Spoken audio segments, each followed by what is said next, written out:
Hello and welcome to Atheist Talk. My name is James Zimmerman. I'm the host for this program, and we're going to be talking about public schools and the use of the Bible as literature. My guest today is Dr. Grant Steeves. He has studied theology and has even taught classes with the Bible as literature. Today we're going to discuss major books and movements to promote the teaching of the Bible in the classroom. Welcome, Dr. Steeves. Pleased to be here. Thank you. So first off, public schools and the usage of the Bible as literature. Can you expound on that? Yes, there's an organization, this is the book that they've produced, The Bible and Its Influence, and it is the book that they would like every school district in America, public school district, to adopt. It's called the Bible Literacy Project. They did a lot of surveys, and what they discovered is there's a profound lack of knowledge of basic material from the Bible. The Bible is used in all kinds of our literature. For example, the word Armageddon appears in The Adventures of Huckleberry Finn. But if you don't know what it means, you don't have a sense of what impact it's supposed to have on the literature. Or simply the relationship of Cain and Abel. Or you have that expression, who was going to cast the first stone? Where did that come from? And it's like the Greek myths, where we refer to them, but we have no real knowledge of what we're referring to, like the Achilles heel. Well, they looked at a number of these items, lamb to the slaughter, Noah and the flood, the prodigal son, even the wisdom of Solomon, and they found people were grossly ignorant of this. And as a result, they decided that they were going to start a program which would improve Bible literacy. And part of the program was the development of this particular book. And this book, along with another movement we'll talk about as we're going through the discussion this evening. So then, apart from a cultural literacy that we need to understand all the terms, why do you think we should care about this? Why should we be concerned with this? Well, we're very concerned as atheists and as humanists in the separation of church and state and the influence of the church on the public school and the public school system. We wouldn't object to studying the Bible as a form of literature. We wouldn't be opposed to the study of religion within school as a study of culture and what its effect upon culture happens to be, but there's a question of fairness in how it's presented. So you wouldn't want me to come in and teach only the religion of Hinduism. You would want me to have a balance in a public school. You wouldn't want me to teach the Bible from the point of view of a Jehovah's Witness or of a Mormon. You would want it to be fairly taught. Well, there are other ways of approaching the Bible as literature that wouldn't be what many people would call a cult approach, but it still has a denominational approach. And my objection to this particular book and this movement is that it's a very subtle but clearly defined bias in the presentation of what the Bible is. It's not as a being book. Presented like the Greek myths, then. No, it certainly isn't. So No. then the movement behind this Bible Literacy Project, who's involved? Who's in this movement, and why do they qualify? Yeah, well, and that's the curious part. If you look at the two names on the cover, these are individuals that are simply in terms of an editing role. They had nothing to do with the content as in writing, in a writing sense. The individuals that we're most concerned about are the individuals who actually did what is called content contributions, and they're found on the inner page of the book. And one is Joanne McPortland. Miss McPortland is known with qualifications unknown. She's published a book about the Mass. but that doesn't, she has no qualification whatsoever, scholarship in the area of biblical studies. She has an ability to write, and that was about it. A second person who contributed is Marjorie Schaefer. She's a freelance writer. A lot of ghost writers for a lot of books are freelance writers. And she has taught English, and she has taught religion in a college. But she has no qualification in terms of biblical scholarship whatsoever that is known in the literature. The third person who contributed to this book is a man by the name of Mark Stern. He has a JD. That's a judicial, a law degree. It has nothing to do with the Bible. He apparently has some ability to write, which helps. But when we get to the last two individuals on this list, Mr. Stern and the next one, Eve Tushnet, that's when we begin to see the biases of individuals that are on this, because we clearly know organizations that they belong to. Both of them are very, very conservative. Ms. Tushnet has a blog, and she adopts a very political stance which is conservative. She belongs to an Institute for Marriage and Public Policy.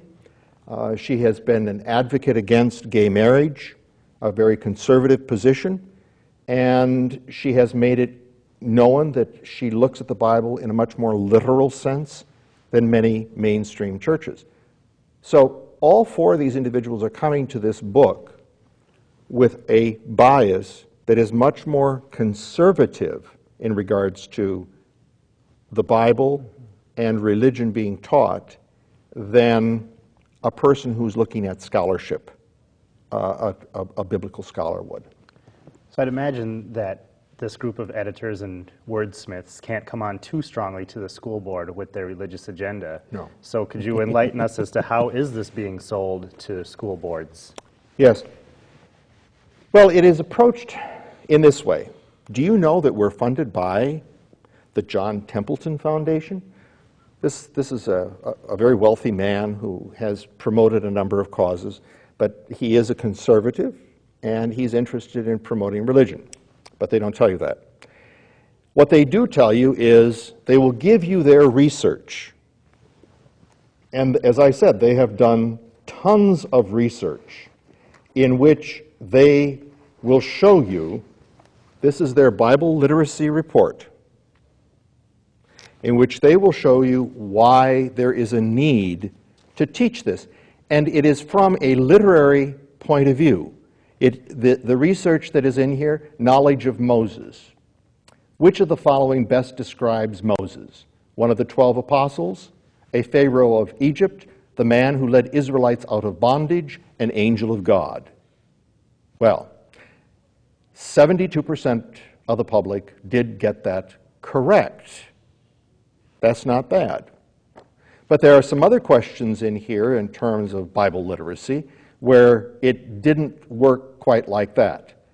When it came to Jesus turning water into wine, 47% of the people in this country didn't know that he did that. Whereas if you go to the private school, the religious schools, you have 63 to 66%. So they had much more exposure, therefore they had more knowledge. So you first establish it through statistics and through a report that there's a lack of knowledge of a fundamental text, in a sense, of our culture. It is referred to in all the great literary works. Shakespeare. You almost have to have a knowledge of the Bible to really understand a lot of the writings of William Shakespeare. A lot of the great poets, John Donne, you have to understand, or Milton, you have to understand the scriptures, the Bible, to understand what he is trying to address in the great literary work. And yes, you can read many of these works without knowing it, but you lose a lot of the symbolism and the references back to the Bible text. So there is an understanding, and I understand why you would want to have Bible literacy, why you would want people to understand these major characters within the Bible. This research has validity as a result. The problem is that it's a bias in terms of the presentation. So they are presenting it to the board as it's needed in our culture. There's a lack of information by many of these people and understanding. And we have a book here that's unbiased and ready to help your students learn about the Bible. Okay. So these people who are selling this book, obviously, they feel strongly that there's a lack of biblical knowledge, Right. especially among school-age students. But apart from that, and getting to the root of the issue, what is the agenda of that group?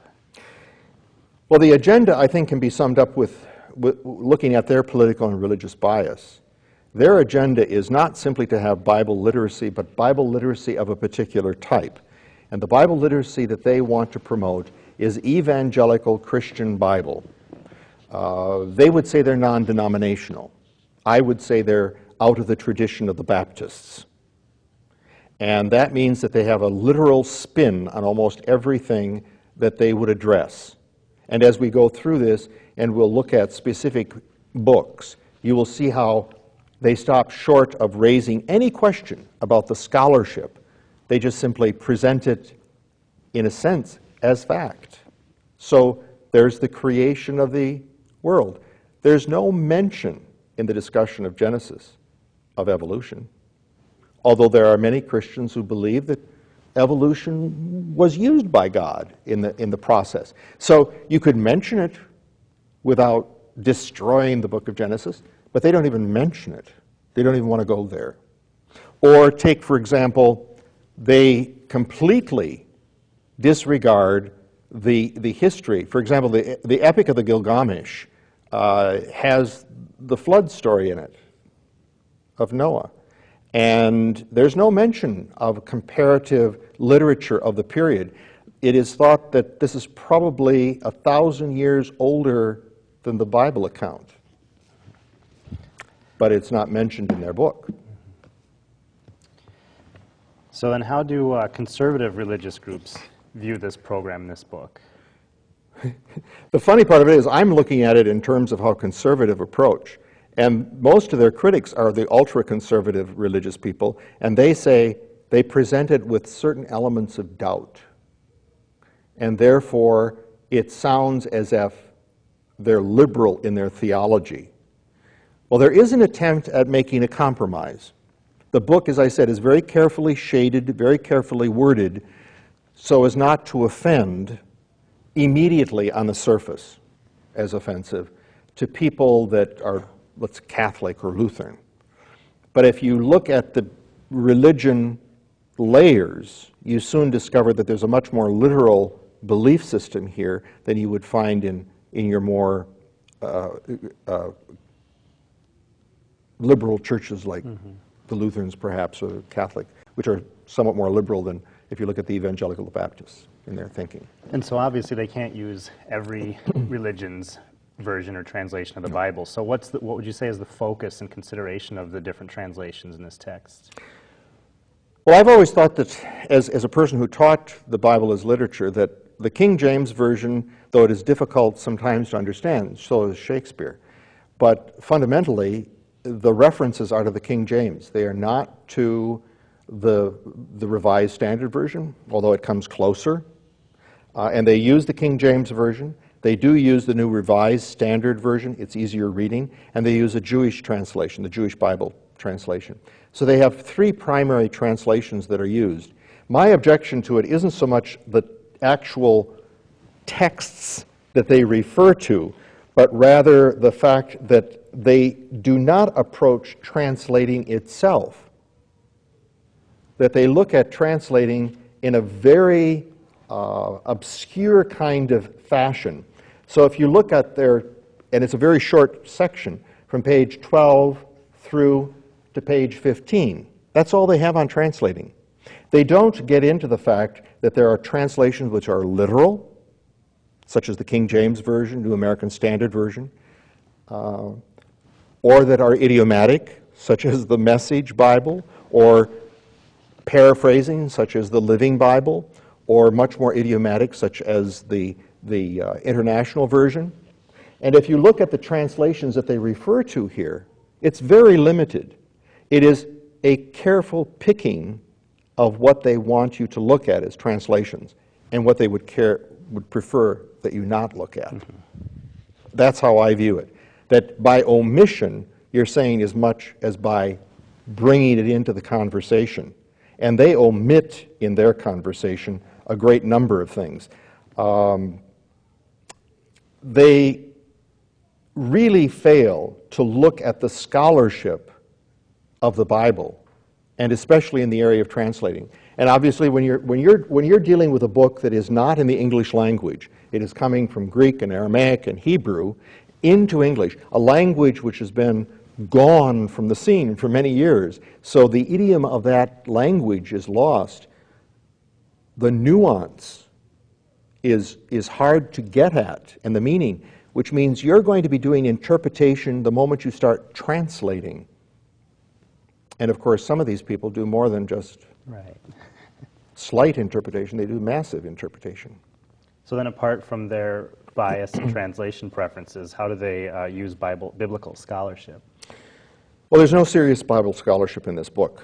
It just simply is lacking.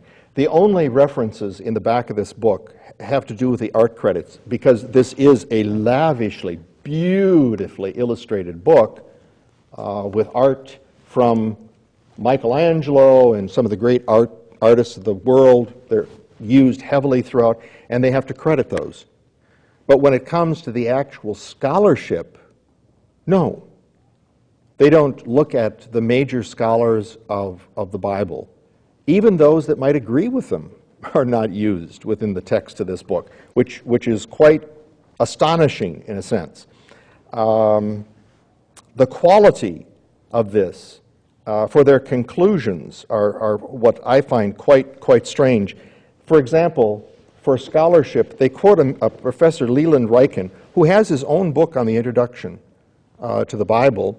He is an evangelical scholar. It's a fairly good, considering his bias, and it's open, his presentation. But they quote him on page 41 of this book, or they make reference to him, in looking at the Bible as literature in terms of the plots. Now, if I wanted to quote you, I would try to find an article that other people could refer to, a book that you happen to write, some concrete piece of information. This piece that they're quoting here is an adaptation. In other words, they're paraphrasing from a lecture that was given by Professor Leland Ryken. They never quote in terms of what his qualifications are. I know what his qualifications are because I looked him up, and I know who he is. I've looked at his book. But for the average person, well, he's a professor. He must know what he's talking about. And he does.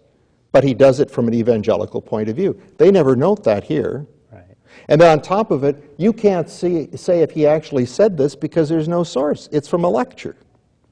This is the worst kind of scholarship that you can have in a book. This proves nothing other than the ignorance of the people writing the book. That they have failed in a fundamental way to prove the points that they're trying to establish. And that is an enormous weakness in trying to establish the quality and the qualification for the sale of a book. It may sell people who are heavily biased toward it in the first place, but it certainly would not sell anybody who looks at the scholarship of it. All right. So then in line again with the bias in translation, there must be a certain bias doctrinally. Could you quickly give us an example or two about that? Well, there are a couple examples that I would like to look at in terms of the use of the book. For example, in 1 John 5:7, if you look at almost any translation, contemporary translation, in fact, they will even mention in some of the King James versions that this particular scripture was inserted, probably during the Middle Ages, by some well-meaning sincere monk, who wanted to prove that there was a concept of a Trinity. So he inserted it into the text. They make no mention of this kind of error, it wouldn't harm their book to point out that people have tampered. The same thing with the book of Mark. The end of the book of Mark in chapter 16 has been altered. There's a short ending, there's a long ending. Which one is correct? They take no stand. They don't refer to any scholarship. They just note that some of you will notice in your Bible it's different than some of the other people who have their Bibles. Well, that's not scholarship. That's a guessing game. And that's the quality of scholarship that's here. When it gets to be doctrinal, if you look at the first part of the book of John, which is the hymn that is put at the beginning, where the Trinitarians have created one of the foundations of the concept of the Trinity. Now, in a book on literature, they would never enter into a discussion of what this proves or doesn't prove, because there are Christian groups that do not believe that the book of John is talking about Jesus as a divine being. Mm-hmm. They, however, go so far as to look at the creeds. They say in the later centuries, church councils such as Nicaea in the year 325 would formulate this belief into written creeds, very clearly began to articulate the Christian doctrines of the Incarnation and the Trinity, and that were going to be developed later on in another century. Here you have doctrine being taught. This is outright bias. This is teaching a religion and an interpretation. This is not teaching literature. They've gone way beyond what literature is about. So then I probably don't even need to ask, but are there some examples of literalism in the book? Well, the literalism comes in terms of how they interpret something. I've already mentioned in terms of the book of Genesis, but I will refer back now to the actual text. And faithful readers differ on the date and the authorship of Genesis. Even within the first two chapters, some see two distinct creation myths, or narratives. Some read Genesis as a literal account of the mechanics of creation. Some others read it as a poem about God's relationship with humans. There is nothing in here that deals with the possibility of evolution. Genesis is, in fact, an argument. Note, the book of Genesis is an argument for a civilized world with laws and principles. It demonstrates the value of order drawn out of chaos, of respect for the rights of others, and of the need for people to relate together in harmony. Similar to when Abraham was going to sacrifice his son, or when Lot is destroyed in the city of Sodom and Gomorrah. These are the things that are rational and based on principle. Yeah. So there are real questions about the literalness of their approach in that case. And we're running short on time, but maybe you can tell us quickly, how has this book treated social issues that have changed from the times of the Bible till today, such as the role of women or slaves or even marriage? Yes. In the time of, if you go back to the Civil War, they justified slavery because a person of African descent was considered to have the curse of Cain. Therefore, they were to be slaves, and that's how it was justified. If you read this this particular book, you would never get the impression that the Bible advocated or at any time endorsed slavery. Yet clearly, if you read the Bible, it endorses slavery. Paul mentions it, and then goes on to say, if you were in that position, you should continue being a faithful servant to your master.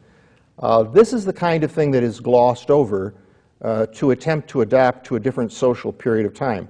Same with women. The role of women, this is a patriarchal society. You'd never know it in some cases because they don't want to get into the dirt of it. Right. They just sort of gloss over. And it's the gloss that clearly shows that this is a biased text as opposed to a text that is attempting to get at the truth of the facts, the scholarship that is behind the book, the Bible. This book then is a false book in that sense. It proves to be false in its interpretation, its presentation. and they treat marriage much the same way? Well, yes. That is kind of an amusing account in here of marriage. There's nothing in the Bible that says that marriage was outlined. And they say, in Genesis account, God created human beings, male and female, and intended them for a relationship with each other. The text portrays marriage as part of God's original intention for humans, a sexual union for companionship and the rearing of children.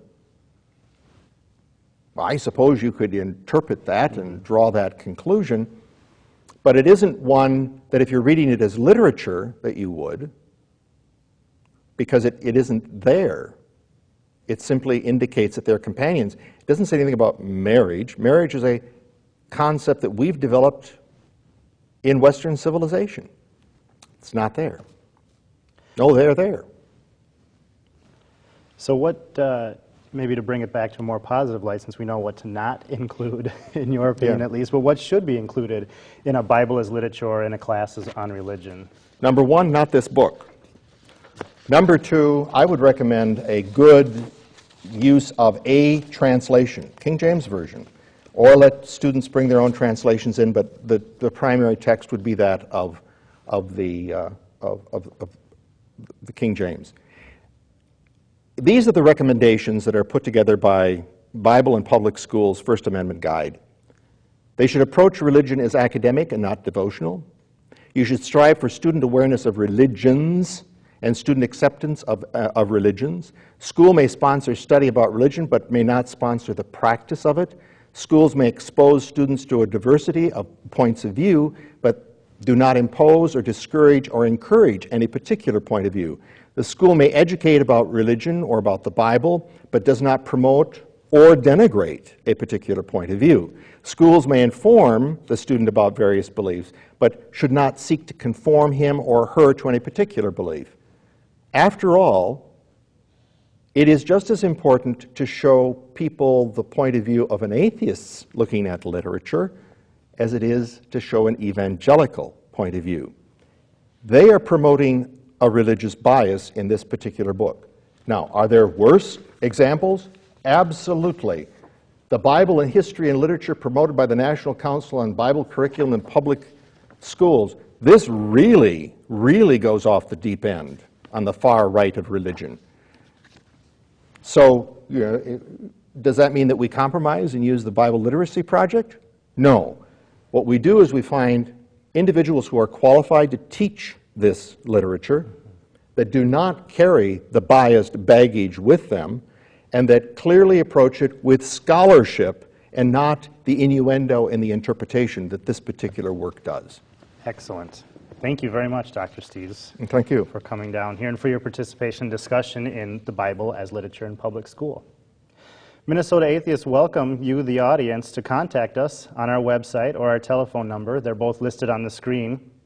For those of you who do contact us, we'll send you a free copy of our newsletter. Let us know what topics you'd like us to explore. Thank you for listening. If you're interested in us, we're interested in you. Thank you.